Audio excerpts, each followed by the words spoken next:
प्रिय मित्रों, नमो नमः। आप सभी का संस्कृत प्रिय क्लासेस में स्वागत है। मित्रों, आज हम सभी कक्षा 10 के यूपी बोर्ड कक्षा 10 के संस्कृत पद्य पीयूषम के लक्ष्य वेद परीक्षा नामक पाठ का द्वितीय पाठ पढ़ने जा रहे हैं, यानी सेकेंड पार्ट। तो आइए सबसे पहले इस श्लोक का वाचन करते हैं, फिर इसके बाद इसका अर्थ समझते हैं। सह मुहूर्ता दिवं पुनः द्रोणस्तं प्रत्यभासत अथ वृक्षम् इमं मां वा भ्रातॄन् वा अपि प्रपश्यसि। सह मुहूर्ता दिवं पुनः द्रोणस्तं प्रत्यभासत अथ वृक्षम् इमं मां वा भ्रातॄन् वा अपि प्रपश्यसि। आइए इसका पहले शाब्दिक अर्थ सीख लेते हैं। सह मीन्स होता है वह, मुहूर्ता दिवम मीन्स होता है थोड़ी देर के बाद, पुनः मीन्स फिर से, द्रोण मीन्स उस द्रोणाचार्य ने, तम मीन्स उनसे अर्थात युधिष्ठिर से, प्रत्यभासत मीन्स कहा, अथ मीन्स इसके बाद, वृक्षम मीन्स वृक्ष को, इमम मीन्स इस यानी इस वृक्ष को, माम मीन्स मुझको, वा मीन्स क्या, भ्रातृन मीन्स भाइयों को, वा मीन्स अथवा, अपि मीन्स भी, प्रपश्यस मीन्स देख रहे हो।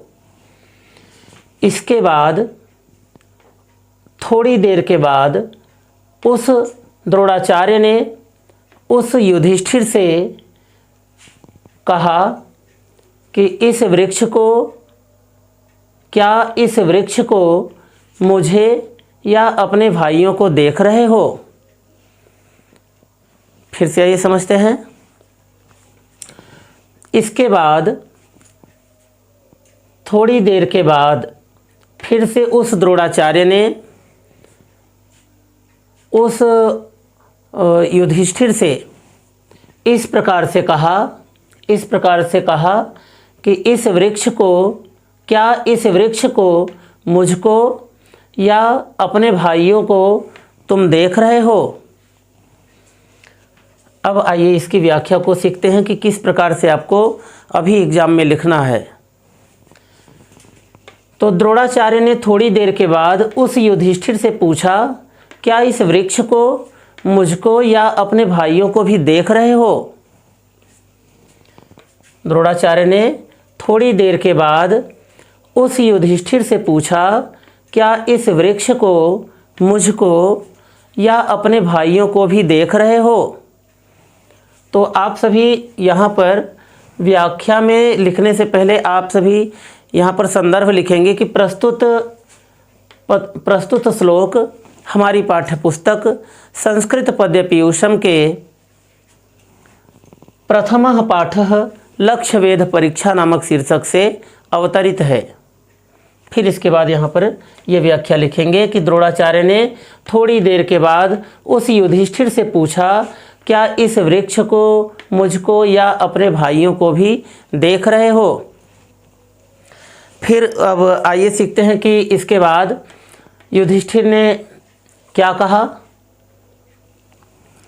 इस श्लोक में है। तो पहले इसका वाचन कर लेते हैं। तम उवाच सह कौन्तेयः पश्याम्येनं वनस्पतिं भवन्तं च तथा भ्रातॄन् भासं चेति पुनः पुनः। तम उवाच सह कौन्तेयः पश्याम्येनं वनस्पतिं भवन्तं च तथा भ्रातॄन् भासं चेति पुनः पुनः। अब आइए इसका हम सभी शाब्दिक अर्थ पहले सीख लेते हैं। तम मिस उनसे, उवाच मिस बोले, सह कौन्तेयः, सह मिस वे, कौन्तेयः मिस होता है कुंती पुत्र अर्थात युधिष्ठिर। पश्यामि मिस देख रहा हूँ, एनम मिस इसको, वनस्पति मिस वनस्पति को, इस वनस्पति को, भवंतम यानी आपको, च मिस और, तथा मिस उस प्रकार से, भ्रातृन मिस भाइयों को, भासम च और पक्षी को, इति माने इस प्रकार से, पुनः पुनः माने बार बार। सह कौन्तेय यानी उस कुंती पुत्र युधिष्ठिर ने, सह कौन्तेय तम मिस उनसे अर्थात आचार्य द्रोण से, इति मिस इस प्रकार, उवाच मिस बोले कि एनम वनस्पतिम यानी इस वनस्पति को, भवंतम च यानी और आपको, तथा भ्रातृन और उसी प्रकार से अपने भाइयों को, च मिस और, पुनः पुनः पश्यामि, पुनः पुनः मिस फिर यानी बार बार, पश्यामि मिस देख रहा हूँ। तो यहाँ पर मित्रों इसमें यड़ संधि है, पश्यामि धन एनम हो गया है इस तरह से कि पश्यामि धन एनम। तो यहाँ पर मी के इस ई से और यहाँ पर एनम के इस ए से मिलने के बाद ई का यह हो गया है और यह ए की मात्रा इस पर लग गई है। तो अब यहाँ पर यड़ संधि के अनुसार जब हम इसका संधि करते हैं तो हमारा यह बन जाता था, जब यहाँ ई की मात्रा इसमें से निकाल लिए थे तो वहाँ पर आधा म बच गया था, यानी पश्या ऐसे हो गया। फिर यहाँ पर ये इस तरह से जुड़ जाएगा और यहाँ नम ऐसे लिख देंगे, तो पश्याम्येनम हो गया है। तो और यहाँ पर इस म का अनुस्वार इसलिए हो गया क्योंकि यहाँ पर व्यंजन आ रहा है, तो यह व्यंजन संधि में अनुस्वार संधि के अनुसार यहाँ पर इस म का अनुस्वार हो गया है। तो अब आइए इसको सीखते हैं कि अब एग्जाम में कैसे लिखना है। तो सबसे पहले आप संदर्भ लिखेंगे कि प्रस्तुत श्लोक हमारी पाठ्य पुस्तक संस्कृत पद्य पीयूषम के प्रथम पाठ लक्ष्य वेद परीक्षा नामक शीर्षक से अवतरित है। फिर व्याख्या लिखेंगे कि आचार्य द्रोणाचार्य द्वारा पूछे गए प्रश्न के उत्तर में युधिष्ठिर ने द्रोणाचार्य से कहा कि मैं इस वृक्ष को, आपको, अपने भाइयों को और इस पक्षी को बार बार देख रहा हूँ। द्रोणाचार्य के द्वारा पूछे गए प्रश्न के उत्तर में युधिष्ठिर ने द्रोणाचार्य से कहा कि मैं इस वृक्ष को, अपने भाइयों को और इस पक्षी को बार बार देख रहा हूँ। अब इसके बाद आचार्य द्रोण ने क्या कहा, आइए इसको इस श्लोक में सीखते हैं। तम उवाच अपसर्पेति द्रोणो अप्रीतमना इव नैतच्छक्यं त्वया वेद्धुं लक्ष्यम् इत्येव कुत्सयन्। तम उवाच अपसर्पेति द्रोणो प्रीतमना इव नैतच्छक्यं त्वया वेद्धुं लक्ष्यम् इत्येव कुत्सयन्। अब यहाँ पर कहते हैं द्रोणो अप्रीत मना इव, यानी कि अप्रीत मना इव द्रोणः, यानी कि अप्रसन्न मन वाले, जिनका मन प्रसन्न नहीं है, ऐसे मन वाले के समान। यहाँ पर इव मीन्स होता है के समान, द्रोणः मीन्स द्रोणाचार्य ने। तो अप्रसन्न मन वाले के समान आचार्य द्रोण ने युधिष्ठिर से कहा कि एतच्छक्यम न एतच्छक्यम त्वया वेद्धुं लक्ष्यम इत्येव कुत्सयन् तम उवाच अपसर्प इति। इस तरह से कहा कि अप्रसन्न मन वाले के समान द्रोणाचार्य के द्वारा कहा गया कि त्वया माने तुम्हारे द्वारा, एतत् लक्ष्यम, एतत् मीन्स होता है यह, लक्ष्यम मीन्स लक्ष्य, न वेद्धुम यानी कि तुम्हारे द्वारा एतत् लक्ष्यम यानी यह लक्ष्य, न वेद्धुम शक्यते, शक्यम यानी शक्यते, अर्थात तुम्हारे द्वारा यह लक्ष्य नहीं वेधा जा सकता है, नहीं वेधा जा सकता है। और एति माने इस प्रकार से, एवं माने ही, तुम्हारे द्वारा ही यह लक्ष्य नहीं वेधा जा सकता है। इस प्रकार से कुत्सयन मीन्स होता है बुरा भला कहते हुए, यहाँ पर सत्य प्रत्यय का प्रयोग हो गया है, तो बुरा भला कहते हुए तम उवाच यानी कि उनसे बोले, तम मीन्स होता है उनसे अर्थात युधिष्ठिर से, उवाच मीन्स बोले अपसर्प एति, हटो हटो यहाँ से हट जाओ। कि अप्रसन्न मन वाले के समान आचार्य द्रोण ने युधिष्ठिर से कहा, तम इति उवाच, यहाँ पर तम मिस उनसे, इति माने होता है इस प्रकार से, उवाच मिस बोले। अप्रसन्न मन वाले के समान आचार्य द्रोण ने तम इति उवाच यानी इस प्रकार से बोले कि त्वया यानी तुम्हारे द्वारा एतत् लक्ष्यम न वेद्धुम शक्यम, तो तुम्हारे द्वारा यानी कि यहाँ पर त्वया मीन्स होता है तुम्हारे द्वारा, न मीन्स नहीं, एतत् मीन्स यह, लक्ष्यम मीन्स लक्ष्य, वेद्धुम माने वेधा जा, और न मीन्स नहीं, शक्यम मीन्स सकता है। तो यहाँ पर शक्यम दिखाई दे रहा है, तो यहाँ पर स का छ हो गया है छत्व संधि के अनुसार। तो अप्रसन्न मन वाले आचार्य द्रोणाचार्य ने कहा, इस प्रकार से कहा कि तुम्हारे द्वारा यह लक्ष्य नहीं वेधा जा सकता है। और इस प्रकार से कुत्सयन माने बुरा भला कहते हुए अपसर्प इति यानी कि दूर हटो, उनको दूर हटो कह करके भगा दिया। तो अब आइए इसको देखते हैं कि एग्जाम में कैसे लिखना है। व्याख्या है कि अप्रसन्न होते हुए यानी कि अप्रसन्न मन वाले आचार्य द्रोणाचार्य ने युधिष्ठिर को कोसते हुए अर्थात बुरा भला कहते हुए इस प्रकार से कहा कि दूर हटो, यह लक्ष्य तुमसे नहीं वेधा जा सकता है। जब तुम मुझको भी देख रहे हो, अपने भाइयों को देख रहे हो, वनस्पतियों को देख रहे हो, पेड़ पौधों को देख रहे हो, तो फिर तुम लक्ष्य को क्या वेधोगे? दूर हट जाओ यहाँ से। अप्रसन्न मन वाले यानी अप्रसन्न होते हुए आचार्य द्रोणाचार्य ने युधिष्ठिर को कोसते हुए यानी बुरा भला कहते हुए यह कहा, इस प्रकार से कहा कि दूर हटो, हट जाओ यहाँ से, कि जब यह लक्ष्य तुमसे नहीं वेधा जा सकता है, यह लक्ष्य तुमसे नहीं वेधा जा सकता है, क्योंकि तुम्हारा तो मन एकाग्रचित है ही नहीं। तुम पक्षी को देख रहे हो, वनस्पतियों को देख रहे हो, मुझको देख रहे हो, अपने भाइयों को देख रहे हो, तो तुम लक्ष्य को क्या वेधोगे? इस प्रकार से उनको दूर हटो करके हटा दिया। अब आइए सीखते हैं कि अगले श्लोक में क्या कहा उन्होंने।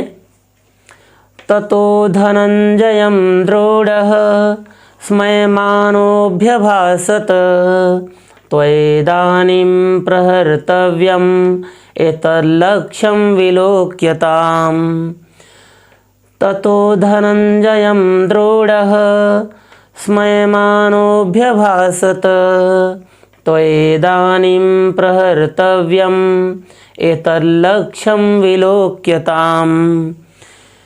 तो अब यहाँ पर पहले इसका शाब्दिक अर्थ सीख लेते हैं। अभी इसके और बीच में से हमने इस श्लोक को नहीं लिखा है मित्रों, क्योंकि समयाभाव के कारण के हम उसको नहीं लिख पाए। तो अब आइए जो लिखे हैं इसका अर्थ सीख लेते हैं। ततः माने इसके बाद, धनंजयम मीन्स होता है अर्जुन को, अर्जुन का एक नाम और भी है यहाँ पर धनंजय।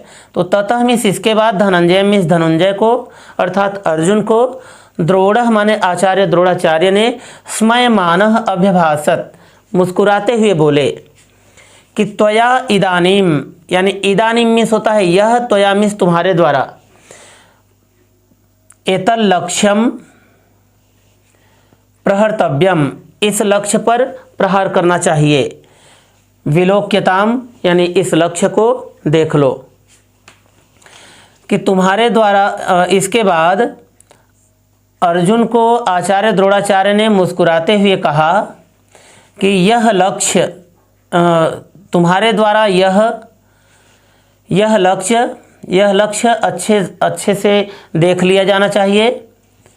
यानी कि प्रहर्तव्यम त्वया इदानीम, यानी कि यह तुम्हारे द्वारा ही प्रहार किया जाना चाहिए, यानी यह तुम्हारे द्वारा ही बेधा जाना चाहिए लक्ष्य। और एतल लक्ष्यम विलोक्यताम, यानी इस लक्ष्य को देख लो।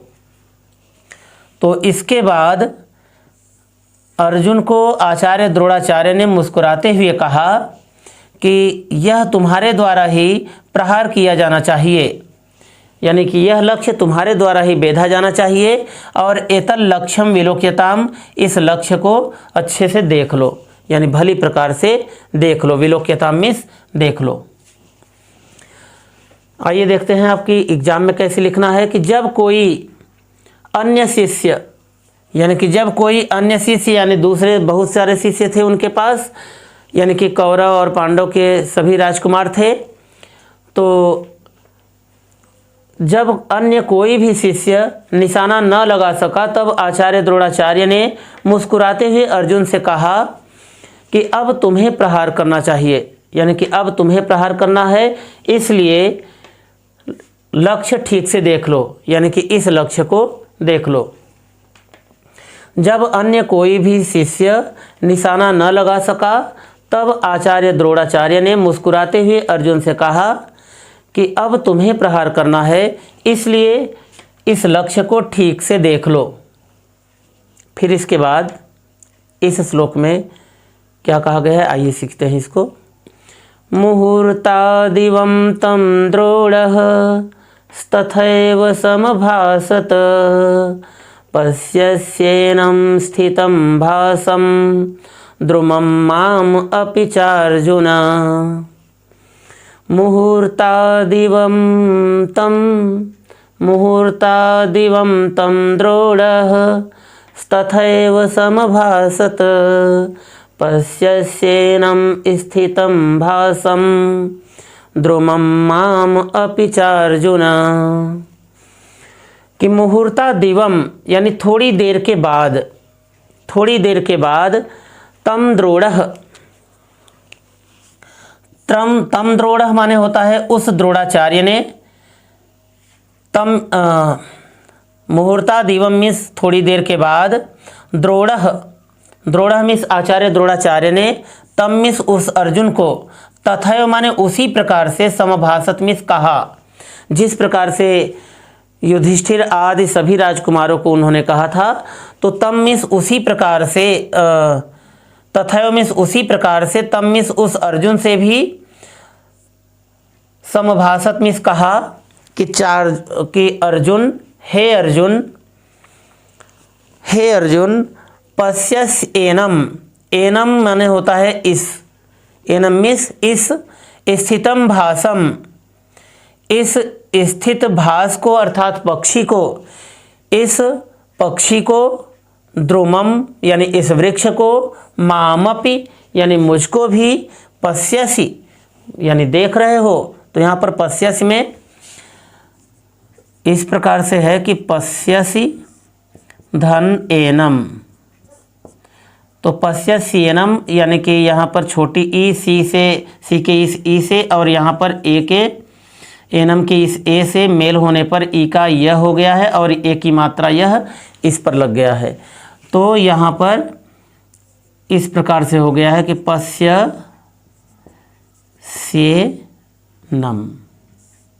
पश्यस्येनम, यह यड़ संधि के अनुसार हो गया है। यड़ संधि के अनुसार ऐसा हो गया है। तो पश्यस्येनम, और फिर इसके बाद यहाँ पर ये व्यंजन मिल रहा था, इसलिए यहाँ पर इस म का ये अनुस्वार बन गया है, अनुस्वार संधि के अनुसार।